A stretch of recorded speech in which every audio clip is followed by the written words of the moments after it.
So I'm going to be reacting to my Premier League predictions. Starting now. Hang on a second. Hello guys, from Fockety here. So I'm a day late on this, but I'm here with my Premier League 2021-2022 Premier League predictions. So predicting who's going to go down, who's going to come mid-table, who's going to come top 6, who's going to come top 4, and who's going to be with that Gold Crown Premier League champions. So starting off this video, hope you enjoy this video. Hit the like button, subscribe to the channel, and click on the notification bell and set it to public so you don't miss any videos that I make.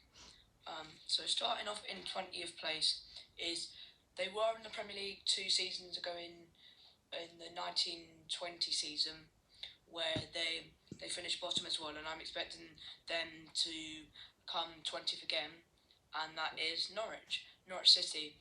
I think that I got Norwich spot on. Leagues, if you know what I mean, because of they're very attacking and they play some nice football, but they've got not a great defence, to be honest. And then I think that will affect them. And I don't think they've just got a Premier League level squad. They're going straight back down to the Championship. That's the football that they probably should be playing.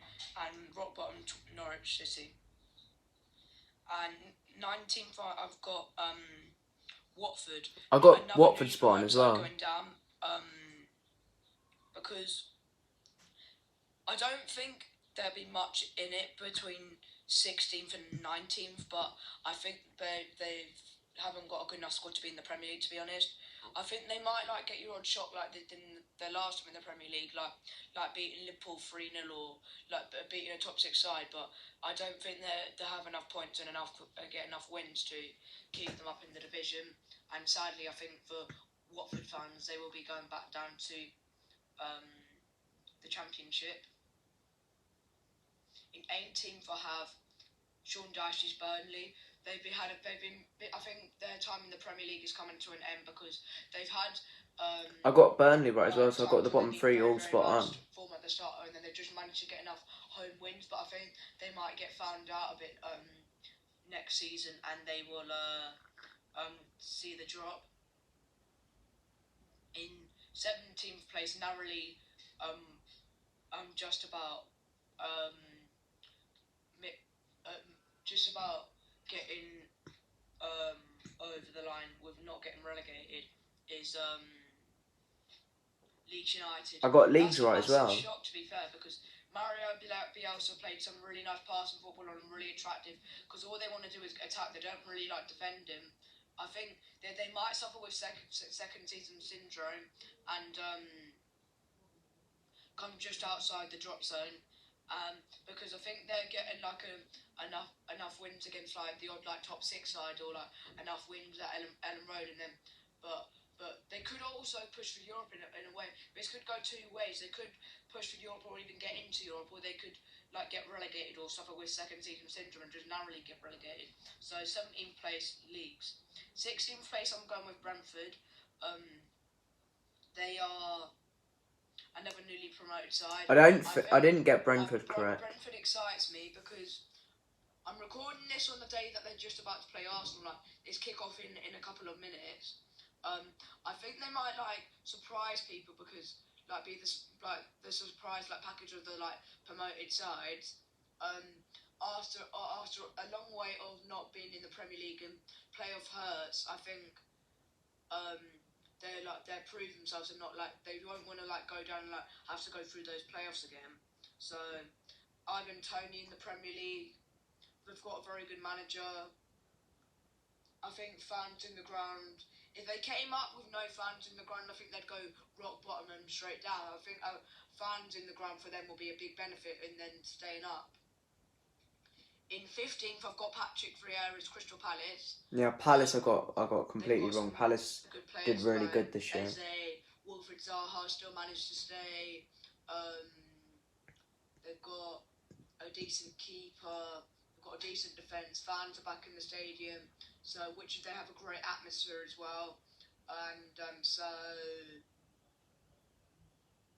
I think he will play some attractive football and some nice football and bring that to the Premier League. And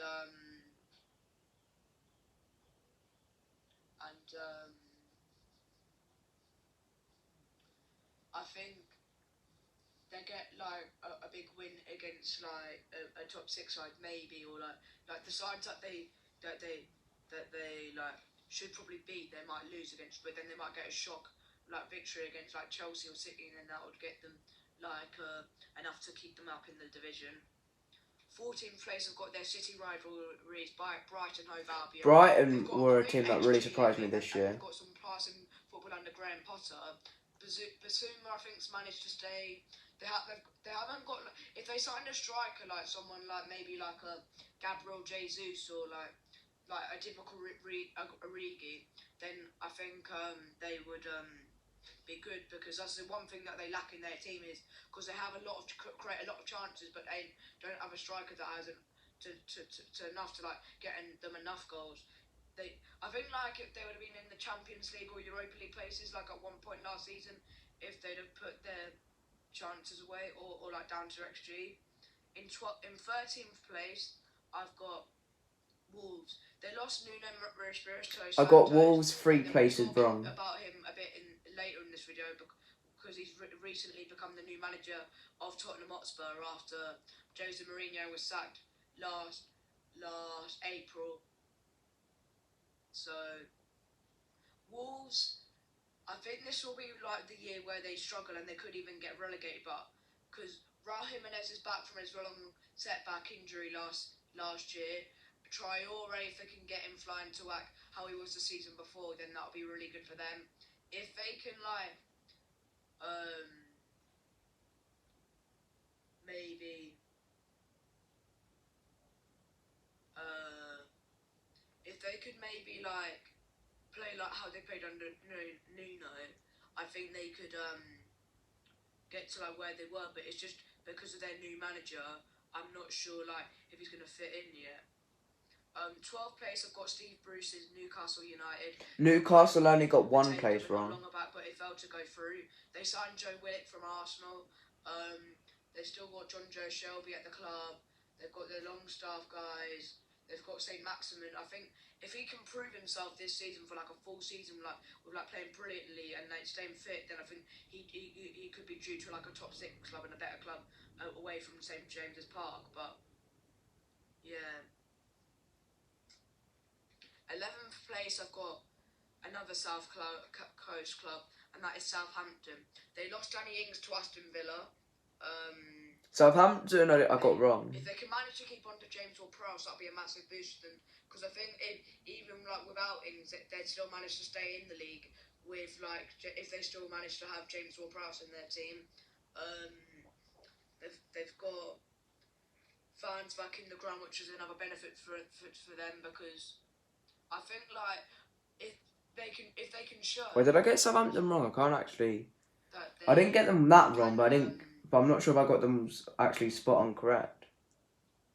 Do it without Danny Ings, then I think they'd be just a bit about okay out of the relegation zone. 10th place, that is Aston Villa. Yeah, Villa I got incorrect.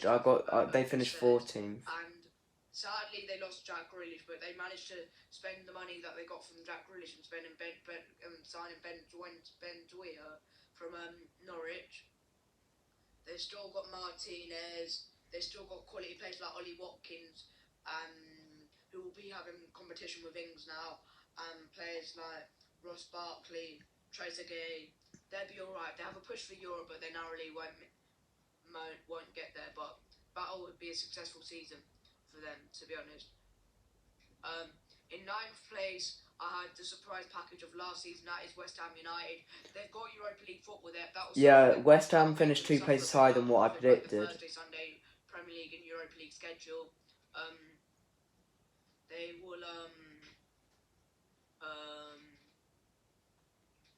struggle. They will really struggle, and that will hurt them, and they won't be able to because last season there was pressure on because they had no European competition, but now with European football, I don't see them finishing anywhere near the top 6 or the Champions League places.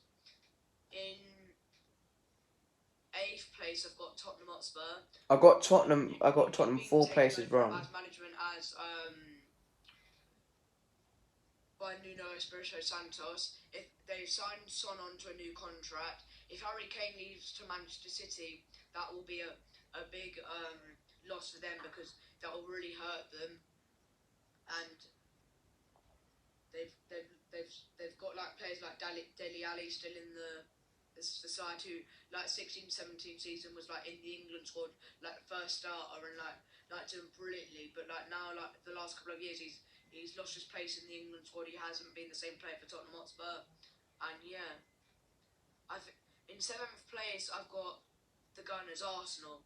Arsenal finished 2 places higher than what I thought. 50 million from Brighton over Albion. They've been linked with trying to sign James Maddison from Leicester City, which would be a massive, great deal if they could get that deal done. And they've got, if they can pair up Ben White with Gabriel, then that'll be a great partnership. On to the top 6 now. In 6th place, I've got Rafa Benitez is Everton. I got Everton massively wrong. They finished 16th, and I predicted them to finish 6th. A massive loss, by the way, and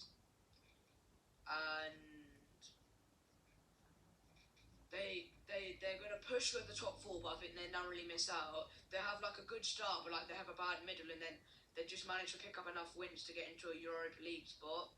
They've still got players like Calvert-Lewin, James Rodriguez, Michael Keane, who I think is absolutely awful. Pickford, who's got, both of them I've just mentioned have got a brain fart in them. I think this will probably be their best season in a long time, and it's because like in a couple of years when their beautiful like new stadium comes in, like, which I've seen like videos of on YouTube and clips of, which looks incredible. Go and check them out. I'd highly recommend them if you're like a stadium like viewer, like fan, or like an Everton fan. On to 5th place, and they finished 5th for the last 3 seasons. Brendan Rodgers, Leicester City. I got Leicester wrong. Yuri Tielemans and Maddison, that would be a massive loss in the midfield, because they create the chances for Jamie Vardy, and now they brought in Patson Daka. They've brought in Ryan Bertrand, which was a great buy from Southampton. I think Patson Daka might be Vardy's replacement, because Vardy is getting on a bit, and he's not as young as he used to be, and not as fit as he used to be. So on to 4th place, and that is 1920 season champions Liverpool. They've got Van Dijk back fit from, which was a massive loss last season. They've lost Wijnaldum to PSG. I predicted Liverpool 3rd and they finished 2nd, so that's 1 position lower than what actually happened. They've still got Thiago 2nd. And I predicted United 4th and they finished 6th, and that's 2 places lower than what I predicted. Mane, Firmino and Salah. They haven't done much business in they brought in Konate, which is a great signing, and they're doing brilliantly well. But like the thing is, they haven't got enough like squad depth, or like it's because like if one of their players like Mane or Van Dijk. Liverpool did do good business in January, to be fair, but not really much in the summer. And 3rd place, I've got Manchester United. Jadon Sancho, they brought in. No, I actually had Liverpool 4th and they finished 2nd, so that's 2 places lower than what they actually finished. Rafael Varane, which the medical like looked like it's being done deal for a while, but and I got United 3 places wrong. Like it hasn't. Solskjaer came out today and said it isn't 100% done yet. So if they can get Varane to pair up with Harry Maguire, because Maguire just hasn't got the right partnership, is because Lindelof and Maguire don't really have the best partnership, and then if they can put them against Varane, I think they'll be rock solid defensively. The reason I've got them 3rd and not like 1st or 2nd is just because I think the 2 sides above, Chelsea and Manchester City, have got just a little bit more what it takes. But if they can like get this like squad and like challenge like properly for the title, not like just be 2nd, but like be miles away from 1st, then I think it'll be a massive progress for Manchester United.